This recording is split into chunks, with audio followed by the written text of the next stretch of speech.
Why howdy, hello, and how are you? What's up guys, welcome back to Dead Malls, and thank you all for joining me here on day 5 of our Cincinnati expedition, our final day, where we trek north into the bustling city of Chicago, Illinois. Now, to be quite frank with you all, after 16 malls across 4 states, I was really tired. So this day, I originally planned 4 malls for the city, but after this one, I was just so tired that I hit up one more and then I slashed the other 2. But I will definitely be back for them, both being Gulf Mill and Charlestown, which I tried to get into, but it didn't really work for me. But hopefully we'll be back at that one very soon. Anyways, today we're going to be taking a look at Bloomingdale's very own Stratford Square Mall. Probably one of the largest malls I have ever visited that wasn't a Mills mall. This 1.3 million square foot, 2-floor, 6-anchor behemoth now sits almost 85% vacant with only 1.5 anchors left, and is honestly just a sweet modern time capsule. And you'll see some of that with the pictures as we go throughout the years. Now, this mall wasn't your typical 80s neon mall. It was more like a big experiment, and you'll understand what I'm saying as we get in here. Before we get started, I'd like to shout out our winner who's able to successfully guess the next mall. Very nice job, Jay Spurb. If you'd like to have your chance of being shouted out in next week's finale, make sure to stick around for the final challenge, which I promise you will be the hardest one yet. Anyways, let's head in here, tell the story, and see how it's going for Stratford Square.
Upon entering through that beautiful entrance and really just driving up to this mall, it's sort of like this huge abandoned oasis. One thing that we're going to discuss quite frequently is the location of this mall. I was driving through these back neighborhoods and these really small 2-lane roads for miles and miles, and then boom, there it is, all of a sudden among the trees and houses, they open up and this huge 2-story mall. And surrounding it is this empty sea of parking. Inside, what strikes you is the sheer size of the main court. These massive, beautiful pillars. Oh my god. The architecture here, it's aesthetic overload. I love it so much. So unique.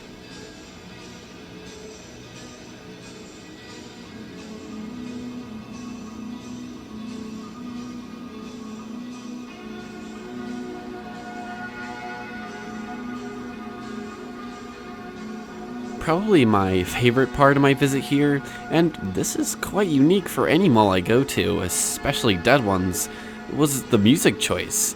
You know, with pretty much every single mall, it's the same poppy garbage that's popular on the radio, just blasting.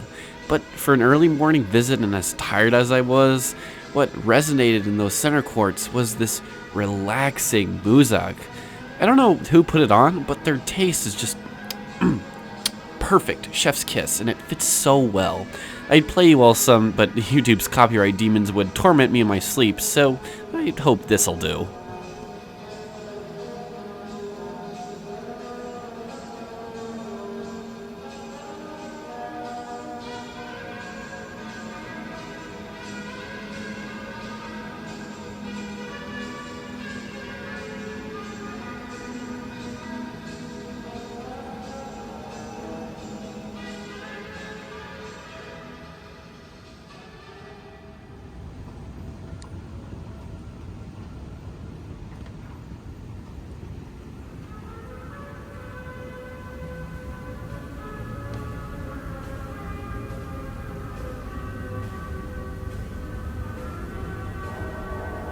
Stratford Square's story begins in the late 70s. Mall developers J&B Development, famous for their work on Northridge Mall in neighboring Milwaukee, were in the earliest stages of development on a new mall for the quickly expanding suburb of Bloomingdale, Illinois, located about 40 miles from downtown Chicago. The two-story, four-anchor mall would feature around 1 million square feet of space and also featured an attached four-screen movie theater. This mall would quickly be known in the area as Stratford Square Mall, and also very quickly, construction would begin in late '79 and continue throughout 1980, with an opening date scheduled for earlier than next year. As the ground was raised and the towering sites of the anchors quickly dominated from the sides of Gary Avenue and Springfield Drive, residents quietly awaited their new mall and its glorious opening.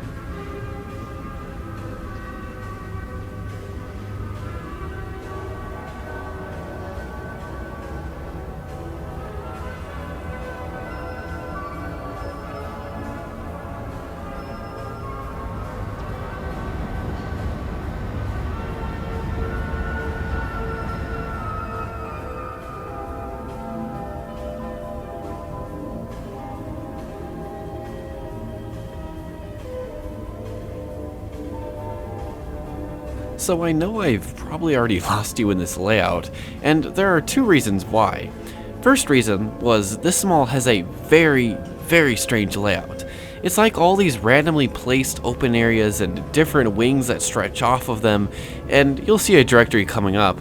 So for a while I had to get used to this two-story maze, and the second reason, albeit this one was a little more prevalent, was the fact that I could not find a bathroom. Like, I absolutely had to go, and I was running around all over the place trying to find one. Ugh, yeesh, not fun. So I make several passes throughout the different areas throughout this episode, and hopefully throughout all of these sort of back and forth you can make a mental map in your head. Good luck though. That's a big hopefully.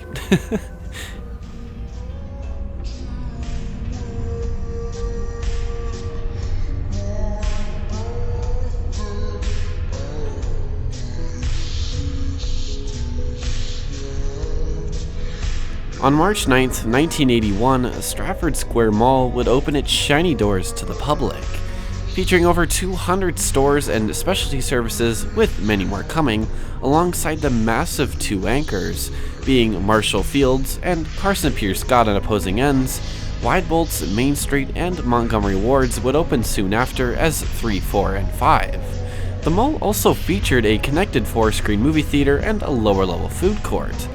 Built in a sort of lightning bolt shape with several protrusions of the different anchor wings, the mall boasted a design that was extremely unique, especially for an 80s mall. Instead of leaning on popular designs and neon trends, Stratford Square opted for a very open, wood panel themed outdoor look. Amid the mall's enormous center court lie a multi-story tiered fountain.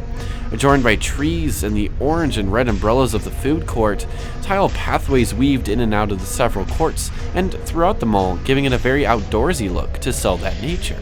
Towering above to hold the massive skylight-filled room lie huge wooden pillars and ceilings, those of which are still there today and beautifully preserved. Upon opening, the mall stood out among many others in the metro as a destination for all, whether shopping or just hanging out among the incredible atmosphere. It featured these amazing retro-modern aesthetics while also having any store you could want. Claire's, Kimmy Shoes, Musicland, Sam Goody, Suncoast, Bath & Body Works, KB Toys, and such. And as the 80s began and the mall went to life, changes would come almost immediately.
It may have been early morning, but this mall features more services than it does actual shops, and that's a pretty big reason why there's literally no one here.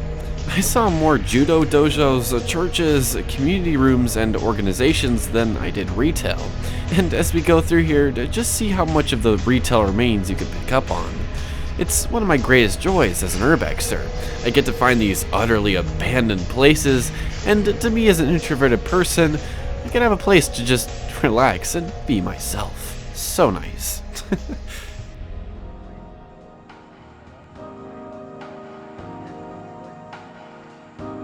The first changes came in 1987 when Wide Bolts was sold to JCPenney, with the store being rebranded accordingly. Just 2 years later, Main Street would go bankrupt, with the space quickly being bought out by Wisconsin-based Kohl's.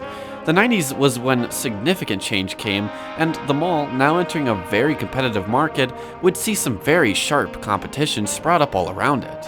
In 1990, Sears would be added as the sixth anchor in a small east wing, giving the mall an appearance from above as if it had arms on all possible sides.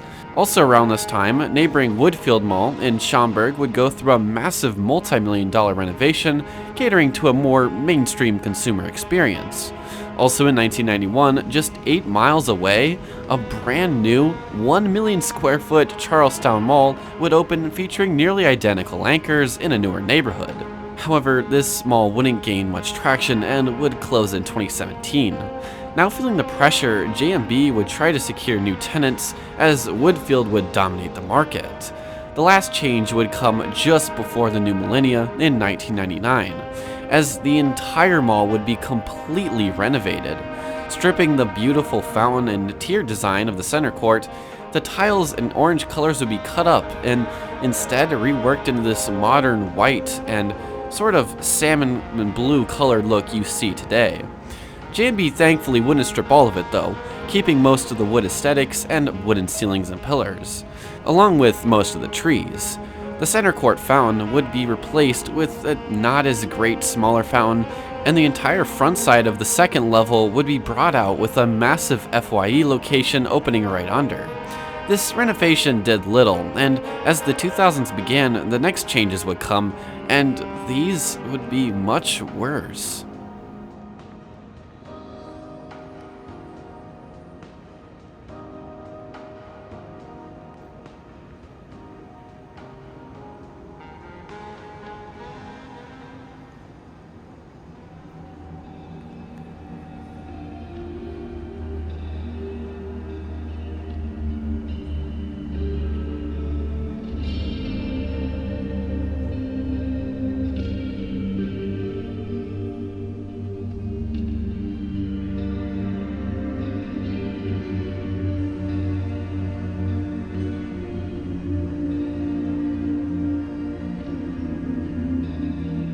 In 2001, Montgomery Ward's closed for good, as they left the entire metro.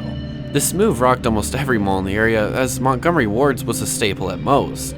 The space thankfully would be replaced by a Burlington coat factory. However, it was becoming apparent that the mall was treading on thin ice. Dozens of stores would close throughout the 2000s, and renovations to all storefronts around the mall would take over. One thing that was hampering the mall's growth in the biggest way was its placement. With almost every mall after 1970, an interstate or large freeway nearby would be commonplace. However, J&B built the mall in the middle of Bloomingdale, so surrounding it were just these small arterial roads and houses. A pretty strange sight when looking at it from above, as you see miles of green housing developments, and then in the middle an ovular sea of parking spaces and the overly massive mall. In 2005, Feldman Properties would purchase the mall from J&B, attempting a few minor renovations to bring life back. Just before they could do these, Marshall Fields would become Macy's in 2006. With these additions came a Red Robin restaurant at the entrance, and in 2007, the huge expansion of the old 4-screen theater into a brand new 16-screen Century Theaters, featuring stadium seating and a cappuccino bar. Steve & Barry's would also be brought in around this time, however would fold soon after in 2009. This would hit the mall very hard, and it would lose tenants like wildfire, especially around the aging anchors. Burlington would close their upper level entrance around this time, and the center court fountain would be stripped down and replaced with a carousel. More additions in Feldman's name were going to take place. However, the company seemingly abandoned plans with the downturn, and by 2008 would sell off their entire mall portfolio.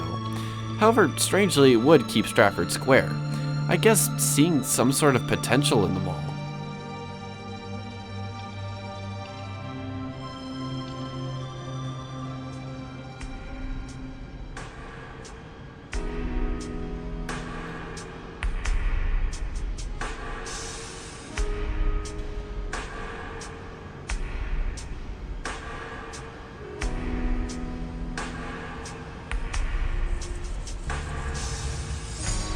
Ah, the abandoned box office. I wish I could get into that old movie theater. I mean, the size alone, those theaters have to be massive, right? Stadium seating. I mean, I would just love to see one last matinee, alone in the abandoned theater. Sneak under the gate and, I don't know, throw in a projection of Chopping Mall or Dawn of the Dead. It'd be so cool. Movie theaters like this have always fascinated me. Just how they fit 16 massive screens back there, like stacking them on top of each other. From the inside and the outside, it looks like this huge block that was just kind of erected in the middle of the mall. And I always wonder just what the layout is like in there, and all those back rooms.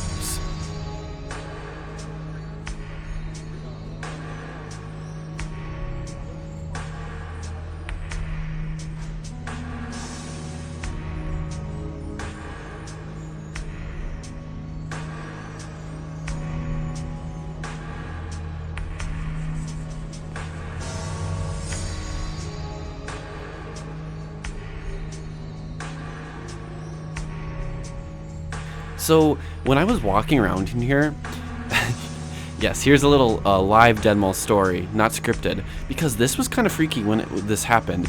It was when I was walking back towards the Carsons up on the second level, and this guy with a white shirt and a black hat, he was like following me, and he was right behind me, and I kind of like had to like scoot up ahead, and that's why I like started like pausing segments of recording, because I was like kind of like shuffling along, and I didn't want like fast recording footage.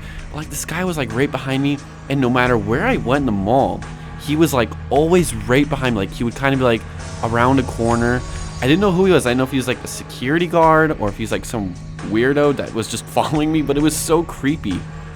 And eventually I was able to lose him going back towards the old JCPenney wing, but God, it was so creepy. It was like me and him, and we were the only people in this mall. There was like a few other people walking around. This lady near at Phi wanted to know when it was opening, and I didn't really know because I'm not really a local, but I still helped her out as best I could. But it was just like me and like the select few people in this mall because it was just so empty and like desolate. And oh, by the way, of course, every Dead Mall staple, a wall of stores that don't exist anymore. Gotta have it, of course. But it was so creepy, like, oh my God, I'm never gonna forget this. Like how kind of just creeped out I felt that this guy was like always like following me. Ugh.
In 2014, the first permanent anchor closure would come with the departure of JCPenney, who left mid-2014 amid closing 33 stores nationwide. This departure would once again begin a flurry of closures, and the loss of JCPenney would begin the final domino effect to bring the mall to how we see it today. In early 2017, Macy's would close, leaving the northwest side of the mall and over 75 stores across both levels a barren wasteland. Just a year later, in 2018, Carson Pier Scott would also close, leaving the mall with just 2.5 anchors. Round 1, an amusement venue very similar to the likes of Dave & Buster's on the lower level, would also close. Later in 2018, demolition would begin on the old Macy's, with the mall walling off the entire old wing. The entire site of the old Macy's would be rebuilt as a Woodman's Food Market. This massive grocery store had no mall entrance. The next trip of bad news would come later in 2019 when Sears announced closure and left later that year. Feldman, finally defeated after all of their attempted restructuring efforts of the mall, would sell it to the slumlords Namdar, who had been eyeballing it since 2016. Now in its coffin, Stratford Square really had no luck of a future, as its poor location and owners basically watched it wither away. And every single day, it just seemed that the hallways were getting emptier and emptier, and some days you wouldn't see anyone.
The whole JCPenney and Macy's wings they feel like this sad memory.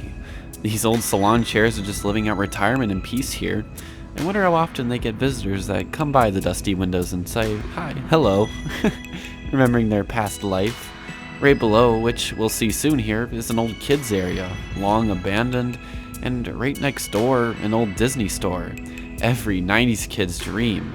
I wish I could have seen it all in its heyday.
To all my viewers that got to experience Stratford Square back in the day, the 80s, the 90s, or honestly the early 2000s, please tell me your story.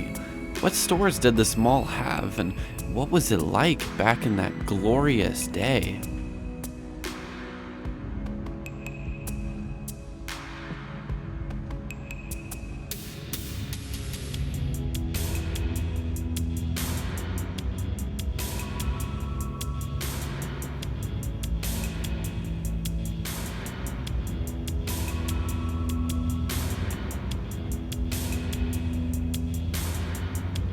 As the pandemic swept over the country, some of the last remaining name brands left the mall, being Victoria's Secret, the 25 West Brewery, Oriental Gifts, Express, Scooby's Hot Dogs, Bath & Body Works, and many, many more. In early 2021, the 16-screen theater left, being a huge black hole on the already shattered lineup. Let's just say an abandoned theater isn't a very good look for your mall, especially one that's pretty much the main focal point. In February of 2022, Burlington Coat Factory announced that they would be leaving the old Ward's Anchor for a standalone location across the street, in the old Kmart ironically, and would be doing so by the end of this year. In fact, let me pull out my watch. Yeah, it should be any day now. The directory in the mall's website states it still exists, but this is the same directory that says Cinnabon still exists. How could you lie to me like this? If I ever make merch one day, which I know none of you would buy, it would probably just be a picture of me on my knees crying in front of an abandoned Cinnabon. Maybe one day. As of today, recording this, the village of Bloomingdale desperately wants to demolish the quote-unquote vacant eyesore and replace it with an outdoor center, but so far, nothing has happened.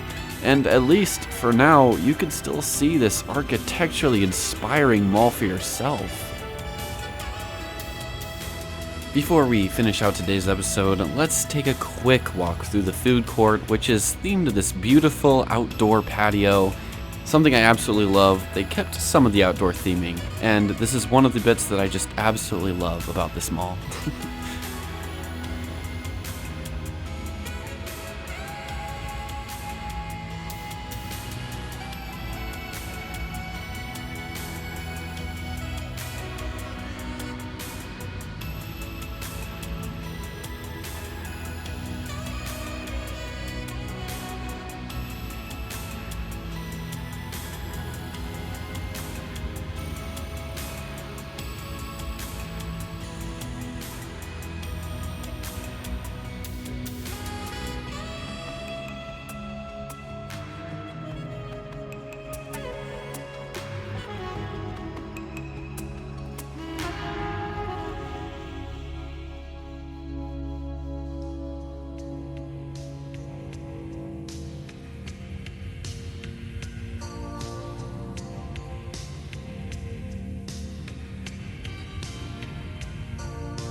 So what does the future hold for Stratford Square?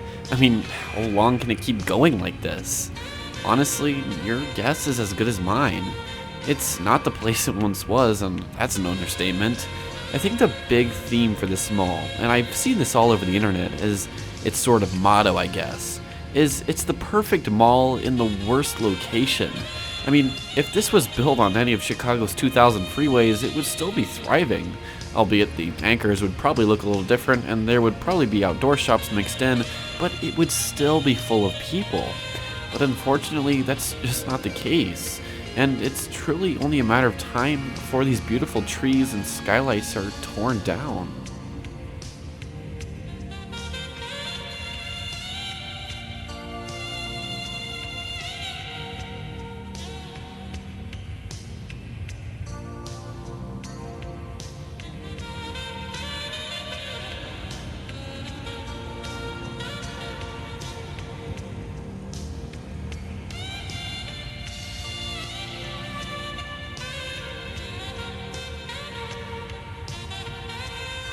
Guys, I want to thank you all so much for watching today's episode. Stratford Square was another one of those malls I've always wanted to see ever since I've gotten into the hobby, and I was so glad I could finally check it off my bucket list.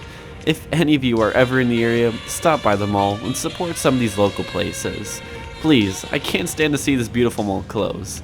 If you guys enjoy my Dead Mall content, consider subscribing so you don't miss out on future Dead Malls episodes, and make sure to head for the Patreon to support me, and I'll send you a monthly Dead Mall Polaroid taken and signed by me.